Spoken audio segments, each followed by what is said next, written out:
belajar sejarah itu tidak sekedar membaca. Ya, bagaimana kita harus mampu mengambil lesson learn ya, mengambil pelajaran dari apa yang kita baca. Termasuk dalam konteks ini adalah laqad kana fi rasulillahi uswatun hasanah itu. Jadi membaca historicalnya Nabi Muhammad, biografinya Nabi itu juga harus kita baca ya.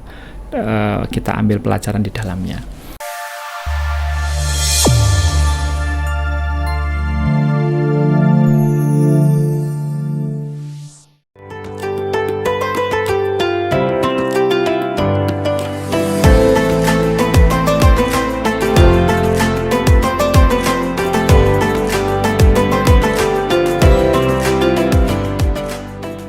Assalamualaikum warahmatullahi wabarakatuh. Sahabat kampus, bagaimana puasanya? Semoga lancar ya. Tinggal menghitung hari menuju ke hari raya.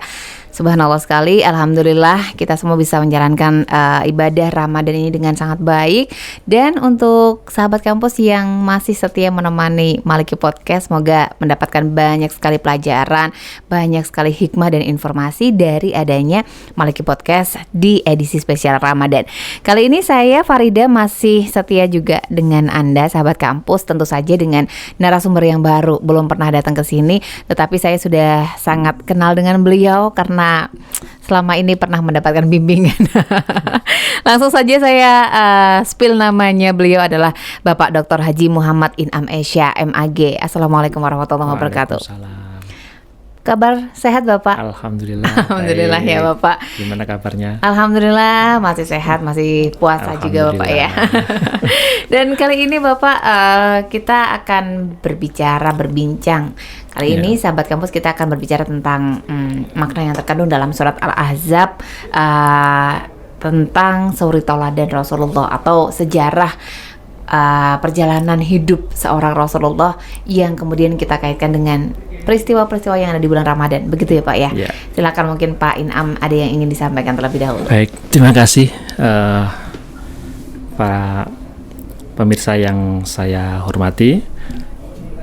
Di dalam Al-Quran surat Al-Ahzab ayat 21 disebutkan laqad kana lakum fi rasulillahi uswatun hasanah al-ayah, yang artinya bahwa di dalam diri Rasulullah itu terdapat suri tauladan yang bagus yang bisa kita ambil hikmahnya.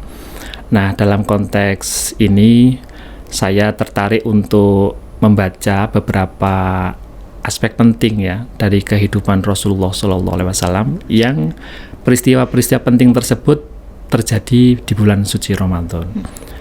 Yang pertama adalah tentang turunnya ayat Al-Quran yang pertama kali ya, yaitu surat Al-Alaq ayat 1 sampai 5. Dan ini yang kemudian menandai Rasulullah diangkat sebagai utusan ya. Ini yang pertama, dan ini terjadi saat beliau berusia 40 tahun. Nah, kemudian yang kedua itu adalah peristiwa Perang Badar. Jadi ini terjadi 2 tahun setelah beliaunya hijrah. Ya, jadi Nabi Muhammad SAW itu berhijrah pada setelah berdakwah selama kurang lebih 12 tahun sampai 13 tahun di Mekah. Nah, kemudian beliaunya hijrah ke Makkah, ke Madinah. Nah, setelah itu 2 tahun setelah tinggal di Madinah, beliau menghadapi satu peristiwa penting yang kemudian kita kenal dengan Perang Badar. Dan ini terjadi pada bulan suci Ramadan. Dan yang ketiga itu adalah Fathu Makkah. Nah, Fathu Makkah ini juga terjadi pada bulan suci Ramadan, di mana Fathu Makkah ini Nabi saat itu berusia kurang lebih 58 tahun ya, karena setelah itu 2 tahun berikutnya Nabi melaksanakan haji wada. Ya.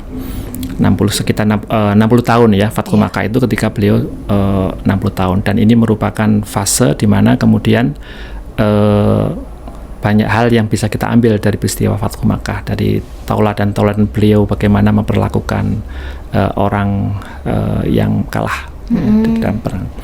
Nah, ini tentu ada 3 peristiwa penting yang terjadi di bulan suci Ramadan itu yang kita bisa mengambil pelajaran dari ketiga peristiwa itu.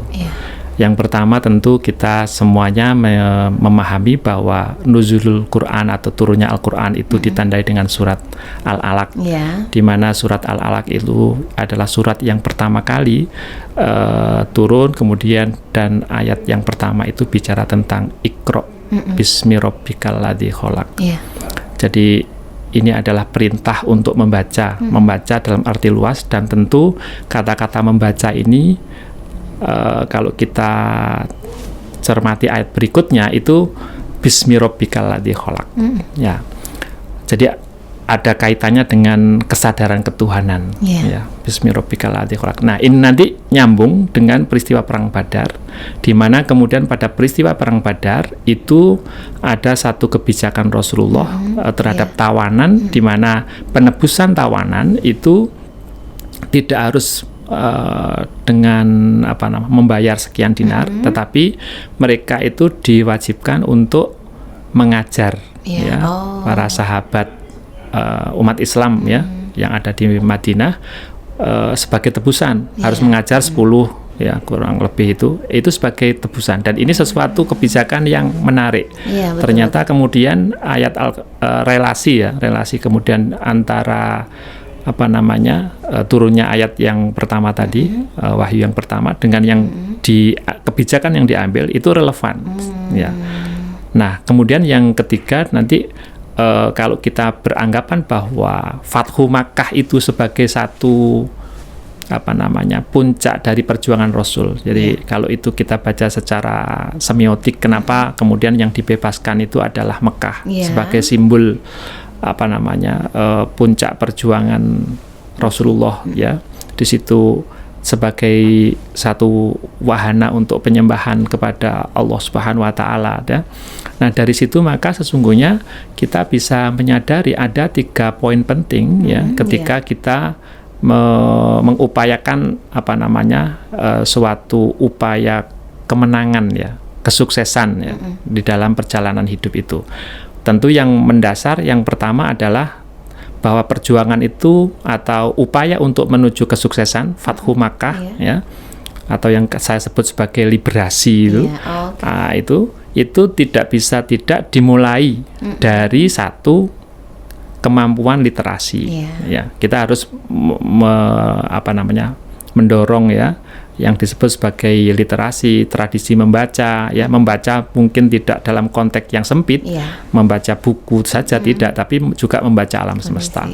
Dan ini tentu tidak sekedar membaca. Kalau kita berangkat dari surat Al-Alaq itu, bahwa membaca yang dilandasi dengan kesadaran ketuhanan, karena memang endingnya dari perjuangan Rasulullah bagaimana kemudian membawa kesadaran tauhid kepada umat manusia. Dan itu disimbolkan dengan Fathu Makkah. Kita tahu bahwa Mekah itu sebagai pusaran pusaran orang untuk beribadah, menunjukkan ketaatan kepada Allah, keyakinan kebertuhanan dan situ. Nah, yang kedua tentu adalah literasi saja tidak cukup, itu harus ditunjang dengan yang namanya, kalau kita belajar di peristiwa perang Badar itu perlu yang namanya strategi, ada motivasi, kan. Nah, kemudian juga kebijakan ketika kemudian selesai perang Badar itu ada action bahwa penting loh kemampuan baca tulis itu, sampai kemudian Nabi memberikan kebijakan untuk mengajarkan itu sebagai satu tebusan. Nah, ini tentu sekali lagi bisa menjadi sesuatu yang bisa kita teladani, mungkin dalam konteks kita meniti kehidupan untuk menuju pada sebuah kesuksesan baik secara individual maupun secara organisasi. Saya kira itu. Jadi ada 3 kata kunci, ada literasi, ada strategi dan policy, kemudian ada liberasi. Itu saya kira itu menarik. Berkaitan sekali ya Bapak. Mungkin kalau kita bisa menggambarkan itu bagaimana Rasulullah kemudian sebijaksana itu dalam perang Badar itu, tidak hanya berfokus pada materi ya, Bapak, karena dinasti-dinasti berikutnya sudah berbeda lagi gitu ya. Nah, tetapi justru setelah peristiwa-peristiwa yang diupayakan oleh Rasulullah itu sendiri, ternyata memang Islam menunjukkan kegarangannya, banyak ilmuwan-ilmuwan yang muncul gitu ya, Ustaz ya. Nah, bagaimana kemudian hal ini Bapak untuk kita refleksikan dalam dunia pendidikan mungkin di saat ini ya, Bapak ya?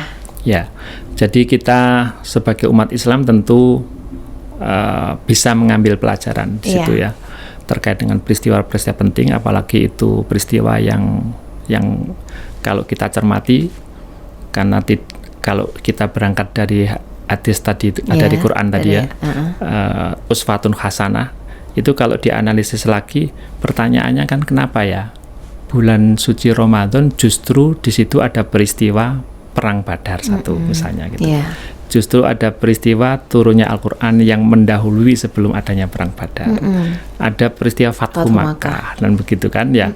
Nah, ini tentu kan ada hal yang menarik untuk kita kaji, bahwa sesungguhnya di dalam konteks kita itu menuju satu kesuksesan atau keberhasilan baik di tingkat individu maupun di tingkat organisasi, maka itu hal yang penting adalah bagaimana kita itu harus mampu untuk melakukan proses menahan, gitu kan, menahan. Karena apa? Karena kita hidup itu kan ketika kita itu memiliki satu tujuan tertentu, maka tentu kan ada banyak hal yang perlu untuk dikorbankan dan ditahan, yang mana kemudian kita akan fokus kepada upaya pencapaian itu. Nah, artinya apa? Di situ kita, misalnya kalau sebagai individu, pasti kan punya banyak kemauan tuh. Betul. Demikian juga dalam konteks organisasi, kan banyak sekali, ya kan? Tapi ketika munculnya kesadaran bahwa kita harus mencapai suatu titik tujuan tertentu, misalnya kalau di kampus kita itu ingin menjadi kampus yang unggul dan bereputasi internasional, maka tentu kan keinginan yang tidak atau kurang relevan dengan tujuan pencapaian itu tentu kan harus ditahan dulu. Betul. Harus pakai skala prioritas dulu. Nah, inilah. Nah, mungkin itu yang bisa kita refleksikan ya, mengapa kemudian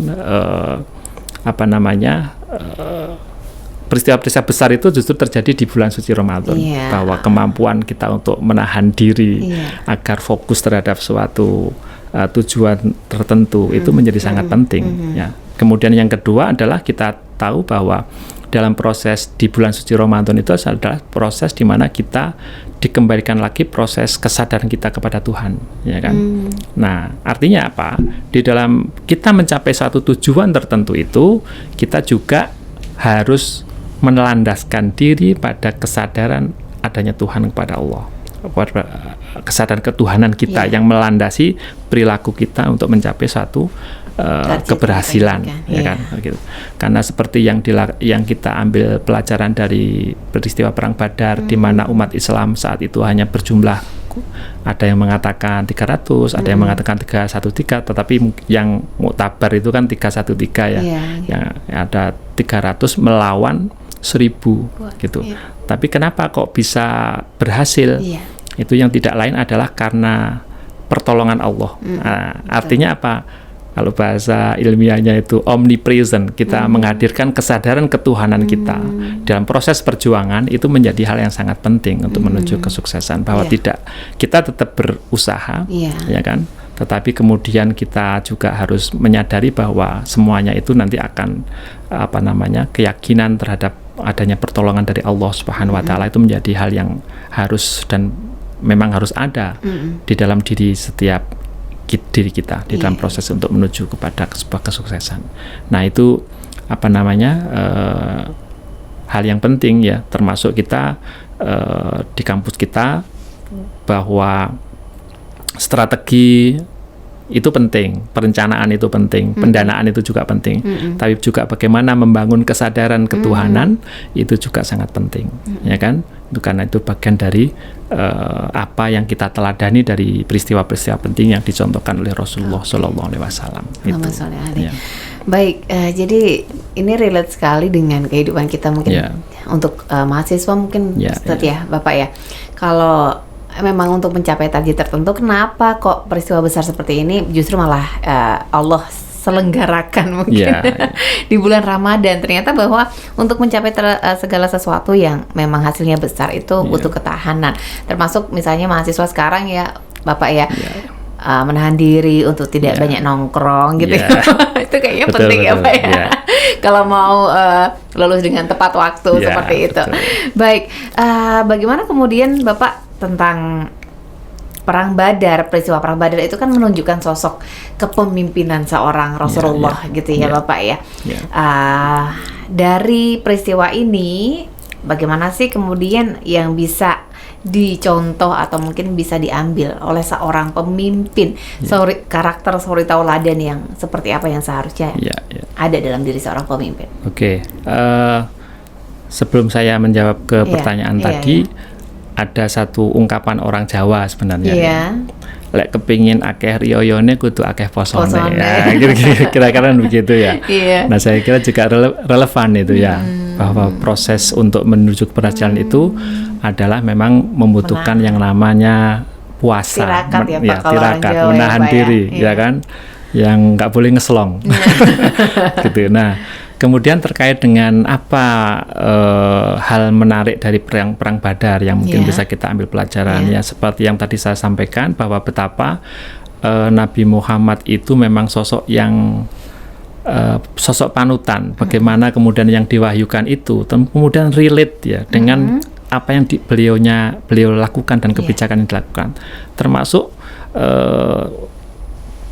betapa pada saat itu, kalau bahasa sekarang itu kira-kira tidak populer itu, wong membebaskan tawanan kok dengan disuruh ngajarin orang, kan gitu. Nah, ternyata memang kita bisa merasakan sekarang kan, pada masa modern sekarang ini orang bicara literasi kan. Nah, betul. Ternyata bahwa ketika kita menghadapi perubahan ya, kita sekarang ini kan ada orang mengatakan kita dunianya sekarang pada kondisi yang VUCA itu ya, VUCA word ya, yang volatile, macam-macam, uncertainty dan seterusnya, yang enggak, intinya dunia yang terus berubah. Nah, itu ternyata kan apa yang harus kita siapkan. Di antaranya adalah kemampuan anak-anak kita, generasi muda kita itu, kemampuan literasi itu. Ya, dan itu sudah dirumuskan juga kan oleh United Nations ya, UNESCO dan seterusnya. Ada beberapa literasi ya kan, yang memang harus dimiliki, mulai dari literasi yang sederhana, numerik ya kan, bahasa, sampai ke yang digital yang sekarang ini kan itu. Nah, artinya apa? Ini adalah sesuatu yang kalau itu kita lakukan, itu juga sesungguhnya bagian dari apa yang sudah dicontohkan oleh Rasulullah Sallallahu Alaihi Wasallam gitu. Jadi mencontoh apa yang dilakukan oleh Rasulullah itu tidak hanya yang dalam konteks ibadah mahdhah saja, tetapi untuk yang ghairu mahdhah itu kan juga dalam kehidupan sehari-hari. Kalau kita tarik, yang kita refleksikan, itu juga bagian dari kita mencontoh, mentauladani dari peristiwa yang sudah dialami oleh beliau Rasulullah Nabiullah Muhammad Sallallahu Alaihi Wasallam. Jadi seperti itu, Mbak. Oke, baik Bapak. Jadi memang sesungguhnya kalau kita tarik benang merah, apa yang kita lihat, kita seolah-olah bangga gitu ya Bapak, bahwa itu sudah ditemukan penemunya bangsa Barat. Padahal bisa jadi ya ini peristiwa-peristiwa besar ini sesungguhnya Rasulullah lakukan sebagai bahan tauladan kita untuk meneladani seorang Rasulullah. Nah, bagaimana kemudian Bapak pada masa-masa berikutnya setelah Rasulullah itu banyak kemudian kepemimpinan yang tidak bagus Bapak. Maksud saya ada hal-hal yang tiba-tiba jatuh mungkin di dinasti-dinasti berikutnya gitu ya Bapak ya. Nah, ini apa sih kalau dari sudut pandang Bapak yang ditinggalkan oleh seorang pemimpin setelahnya Rasulullah ini? Dari dari 3 hal yang disampaikan oleh Bapak tadi, literasi, policy, strategi, atau kehilangan strategi atau gimana? Ya, memang kalau merujuk pada peristiwa-peristiwa kesejarahan itu ada satu teori yang disampaikan oleh misalnya Ibnu Khaldun itu yang bahwa memang yang namanya dinasti itu nggak mungkin terus menerus ya, pasti ada pergeserannya, ada pergulirannya ya kan. Itu adalah bagian dari sunatullah, nah, gitu. Tapi dari setiap peristiwa pergantian kekuasaan dan seterusnya tentu ada lesson learn ya, yang bisa kita ambil sebagai generasi yang berikutnya, ya, termasuk ketika kita mempelajari apa yang tadi saya sampaikan, kita akan mencoba membaca peristiwa-peristiwa sejarah Rasulullah dengan satu perspektif bahwa memang Rasulullah itu sosok yang bisa diteladani, bahwa apa yang terjadi dalam diri Rasulullah itu sesuatu yang sudah didesain oleh Allah, ya kan, untuk kita ambil pelajaran dari situ sehingga kita betul-betul ya itu tadi taraktu fikum amroini kan, yang lantadillu bihi gitu kan, sehingga kita tidak mendapatkan pencerahan ya, tidak akan tersesat dalam kehidupan ini. Nah, tentu ini apa namanya poin penting yang bisa kita ambil tadi itu ya, di dalam proses kita melakukan kepemimpinan itu. Nah, sedapat mungkin ada tiga hal kalau saya membaca itu, bahwa literasi itu merupakan hal yang penting. Jadi bicara tentang pendidikan, edukasi itu menjadi hal yang menjadi pilar dari suatu apakah itu organisasi ataupun individu ya. Karena kalau bicara tentang konsep kosmos itu kan ada dua kan ya, ada mikrokosmos, ada makrokosmos, ada jagat alit itu diri kita sendiri, karena kita ini kata Al-Ghazali kan juga organisasi ya, juga ada organisasi besar itu makrokosmosnya atau jagat besar bahasa Jawanya itu. Nah ini tentu apa namanya pendidikan, mendidik diri kita sendiri, kemudian akan berimbas pada memantul pada perilaku kita dalam sebuah organisasi, ya itu tentu menjadi hal yang harus mendapat perhatian kita, pendidikan. Yang kedua adalah kita juga untuk mencapai satu tujuan tertentu itu adalah harus ada proses memotivasi strategi dan policy kebijakan itu bagian dari hal yang penting. Bagaimana kemudian kita bisa mencapai suatu tujuan kalau kita tidak punya strategi, tidak punya motivasi, ya kan? Kalau motivasinya rendah juga nggak akan mungkin. Dan contoh yang Rasulullah itu kan sangat luar biasa. Perang Badar sudah sedikit pasukannya di bulan Ramadan lagi. Nah itu kan luar kalau kita tidak bisa mengambil pelajaran kan aneh gitu kan. Nah, Rasulullah poso saja dengan pasukan kecil, dengan kesadaran ketuhanannya itu bisa kemudian apa namanya dengan mengalahkan yang lebih banyak. Nah ini. Nah kemudian yang ketiga tentu liberasi ya, semangat untuk apa namanya membebaskan ya, mencapai pada satu tujuan tertentu yang sudah kita tetapkan, itu menjadi hal yang harus menjadi kesadaran terus menerus, ya kan. Nah kita tahu bahwa ya kalau dalam bahasa organisasi itu visi itu kan harus senantiasa digaungkan. Nah sama juga kalau panjenengan lihat kan visi Rasulullah itu kan membangun kesadaran ketuhanan, ya kan. Nah begitu. Terus perang yang dilakukan itu juga dalam konteks itu. Fathu Makkah yang dilakukan juga dalam hatta ketika beliaunya apa namanya melaksanakan haji wada itu juga dalam rangka untuk meneguhkan kembali apa namanya tugas risalah beliau, bagaimana untuk mengajak umat manusia itu bertauhid ke jalan yang benar, ke jalan yang diridhoi oleh Allah Subhanahu wa taala.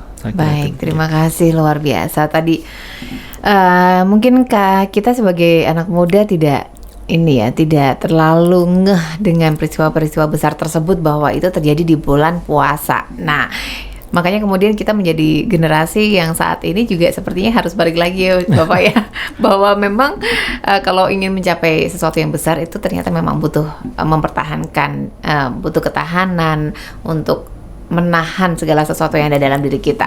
Mungkin kalau dari Pak Inam untuk sahabat kampus yang mungkin nonton, untuk mahasiswa ini Pak khususnya ya, ada pesan apa nih Pak yang bisa disampaikan kepada sahabat kampus dari kisahnya Rasulullah ini yang mungkin sekarang kondisinya ada yang sedang motivasinya lagi turun atau mungkin butuh masukan dalam mengerjakan skripsi dan lain sebagainya.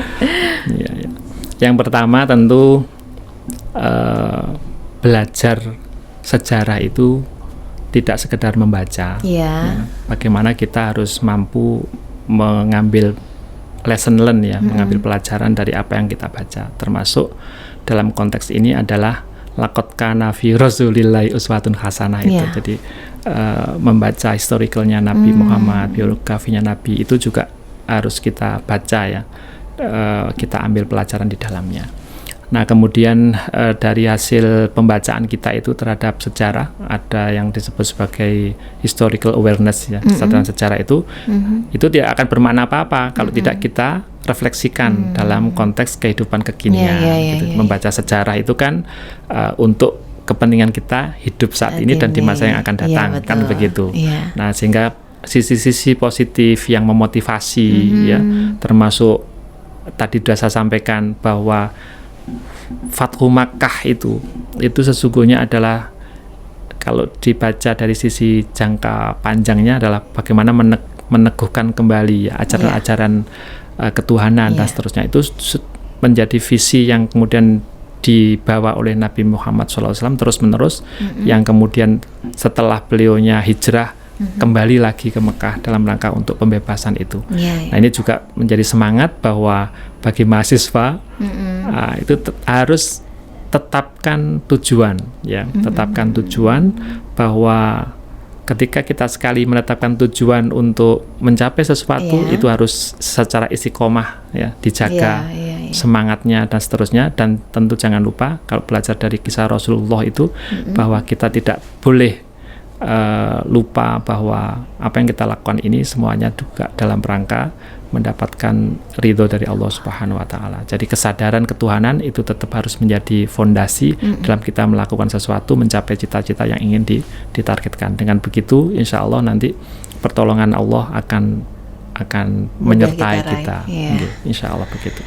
Gitu ya. Jadi untuk para mahasiswa, terutama khususnya di mahasiswa ini ya, UIN Malang gitu ya, tadi yang disampaikan oleh Bapak bahwa dalam perjalanan kita mencapai tujuan dari perkuliahan kita di UIN Malang, jangan lupa untuk tetap menyertakan Tuhan, bahwa Allah Subhanahu wa Ta'ala adalah ridho yang ingin kita capai. Maka kalau sudah seperti itu, jadi gampang ya Pak ya, insya Allah apapun ini halangannya.